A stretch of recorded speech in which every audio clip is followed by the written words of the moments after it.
안녕하세요. 이장훈 노무사입니다. 반갑습니다. 오늘은 이제 GS2기 주말반 논어법 첫날인데요. 본섭 앞서서 간단하게 OT 시작하고 진행하도록 하겠습니다.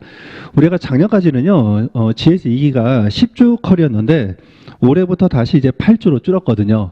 그래서 지난 해까지는 OT를 우리가 문제 풀이 과정까지 해가지고 한 주요 내용을 한 50분 정도, 50분에서 한 60분 정도 OT를 하고 진행을 했는데, 컬이 시간이 좀 부족하다 보니까 OT는 그냥 간단하게 몇 분 얘기하고 본 문제 풀이로 넘어가도록 하겠습니다. 일단 강의 계획서 한번 보시면요. 5월 25일에는 강의가 없습니다. 그거 하나 기억을 해주시고, 우리가 이제 교재는 이제 요즘 트렌드가 GS2기부터 이제 사례집 하나만 보시는데요. 저 경우에는 이제 사례집 하나로 보기에는 좀 양이 좀 부족하기 때문에 일단 맨 처음에 기본서를 가지고서 각 주제별 설명을 해드립니다. 그리고 이제 그 GS2기부터는요, 우리가 별도 서브노트, 그러니까 제가 수업 시간에 나가고 있는 PPT 자료를요, 별도 판서 서브노트로 제공을 해드리니까 그걸 가지고서 여러분들이 단권화 자료로 좀 활용을 하셔도 괜찮을 것 같고요. 그리고 이제 다른 분들에 비해서요, 저는 이제 판례집이 또 추가적으로 나가고 있거든요. 근데 이 판례집, 사례집, 그리고 기본서 모든 내용들은 공통 분모가 한 70% 됩니다. 그래서 양이 많다고 생각하지 마시고요. 여러분들의 입맛에 맞는 자료를 가지고서 단권화를 시키면 될 것 같습니다.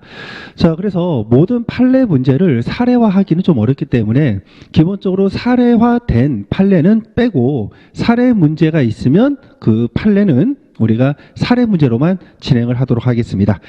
자, 그리고 이제 GS2기는요, 우리가 매 75점 배점의 모의고사를 보는데 지금 현재 실제 시험 문제에서요, 논어법 같은 경우에 이제 1문은 50점짜리 분설형 문제로 출제가 되고 있는데, 이 50점짜리 분설형 문제가 하나의 판례를 우리가 쪼개가지고 각각 25, 25 만드는 문제도 있지만, 대체로 이제 각각의 별개의 25점짜리 그 다른 주제의 판례를요, 그냥 합쳐가지고 50점짜리로 문제를 출제를 합니다. 그래서 저 경우에는 굳이 50점짜리 문제를 억지로 만들지는 않고요. 각 주제별로 해가지고 25점짜리 문제를 내기도 하고, 또 문제를 묶을 때는 50점 문제짜리로 출제를 하기도 하니까 그 부분은 여러분들이 감안을 해서 보시면 될 것 같고요.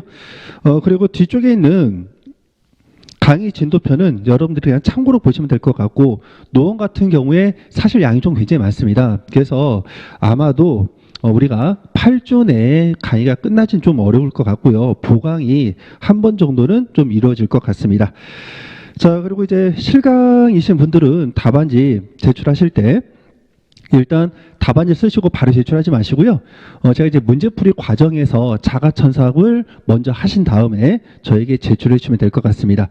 자, 그리고 이제 온천반의 경우에는 이제 자가첨삭 기회가 좀 없으시죠. 이제 그 분들은 제가 본 수업을 하고 나서 본인들이 이제 저에게 파일을 보낼 때 본인들이 가지고 있을 거예요. 그 가지고 있는 부분에다가 자가 첨삭을 해주시고, 그리고 제가 회신 드린 그 첨삭지에다가 비교를 해가지고 복습을 하시면 될 것 같습니다.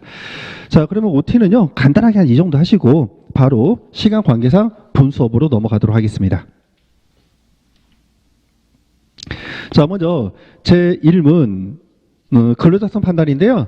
자, 근로작성 판단과 관련해가지고 우리가 과거에 한번 모의사 기출 문제로 출제가 된 바가 있는데 출제된 지가 조금 됐습니다. 자, 그래서 제가 최근에 이제 이슈가 있었던 위탁계약형 지연장의 근계파산 근로자성을 모의고사 출제를 냈고요. 한 이 정도는 여러분들이 난이도가 한 B 마이너 정도로 정리를 좀 하실 필요가 있습니다. 자, 그래서 여러분들 아까 말씀드린 것처럼요, 우리가 정리를 할 때는 기본서 가지고서 해도 되고요. 제가 별도 판서 자료를 나눠 드리니까 거기를 그 판서 자료를 가지고서 정리를 하셔도 무방할 것 같습니다. 자, 그래서 일단 기본서 내용은요, 여러분들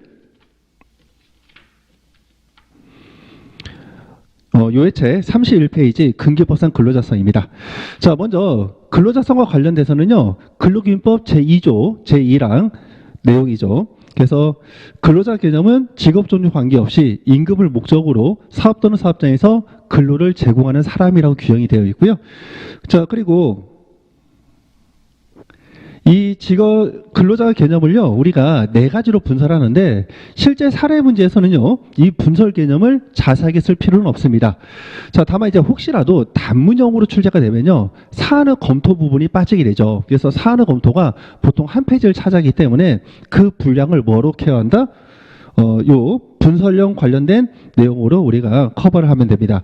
그래서 첫 번째, 직업 종류에 관계없이, 그리고 임금을 목적으로, 그리고 사업 또는 사업장, 그리고 근로 제공이 되어 있는데, 자, 먼저 직업 종류에 관계없이는요, 키워드 세 가지만 일단 키워드가 들어가면 됩니다. 그래서 첫 번째는 직종 불문입니다. 그래서 생산직, 사무직 불문하고요. 자, 두 번째는 고용 형태 불문이죠. 그래서 여러분들이 흔히 알고 있는 정규직 또는 비정규직. 근데 비정규직은 우리가 다시 두 가지로 볼 수 있는데, 계약 기간이 있다. 그러면 이거는 기간제 근로자. 자, 그리고 통상 근로자보다 근로시간이 적다. 그러면 단시간 근로자죠. 자, 그 다음에 우리가 공무원도요, 원칙적으로 근기법상 근로자에는 해당합니다. 자, 다만 국가공무원법, 지방공무원법이 근로기준법에 대한 특별법이기 때문에 해당 내용이 먼저 적용될 뿐이라는 거죠. 자, 그 다음에 임금을 목적으로인데, 임금의 개념은요, 여러분들 법률 규정이 있죠. 그래서 임금은 사유자가 근로자에게 근로 제공 대가로 지급하는 일체의 금품이다. 해서 이거는 법률 규정이 있는 내용이니까 기억을 해주시고, 또 한편 이 임금과 관련된 부분은요, 우리가 사유자가 지급되는 금원의 임금성 여부, 또는 우리가 평균임금 산정 방법, 이런 것들에 있어서 임금의 개념이 들어가기 때문에 요거는 좀 기억을 해줄 필요가 있고요. 자, 그 다음에 사업 또는 사업장 개념은요, 우리가 실제 사례 문제에서 한 세 군데 정도의 어떤 주제에서 이게 공통적으로 적용이 되니까 요거는 좀 기억을 해주시면 될 것 같습니다. 자, 그래서 사업의 개념인데요. 자, 사업은 사회생활상 지위에서 하는 일로서 계속적으로 하는 작업 조직을 의미하고요. 자, 그 다음에 사업장의 개념은요, 우리가 두 가지가 있는데, 일단 쉬운 것부터 합니다. 그래서 독립성은 없지만 장소적으로 분리 독립되어 있는 것을 의미하는 거고요. 여기에 추가적으로 재무나 회계에 대해서 우리가 재량권을 부여하는 경우도 있습니다. 그래서 사업장 개념은 일단 독자성은 없지만 장소적으로 분리 독립되어 있는 것뿐만 아니라 사업의 일부분으로서 업무 또는 노무관리, 회계를 독자적으로 수행하는 것까지 의미한다. 자, 이렇게 기억을 해주시고요. 자, 그 다음에 근로제공인데요. 근로제공은 정신노동 또는 육체노동 불문하고요. 또 근로계약 자체의 적법 여부도 불문합니다. 자, 한편 근기법상 근로자와 노조법상 근로자성을 구분하고 있는데요. 근기법상 근로자성은 현재 사업장에서 근로를 제공하는 자를 의미하죠.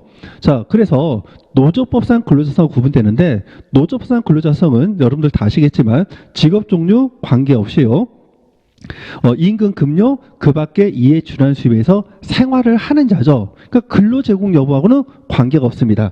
자, 따라서 구직자 또는 그 실업자, 자, 이런 자들은요, 우리가 노조법상 근로자성이 인정될 수 있지만 근기법상 근로자성은 인정될 수 없다. 그 정도 기억하시면 될 것 같고요. 자, 그 다음에 여기 내용을 보시면요,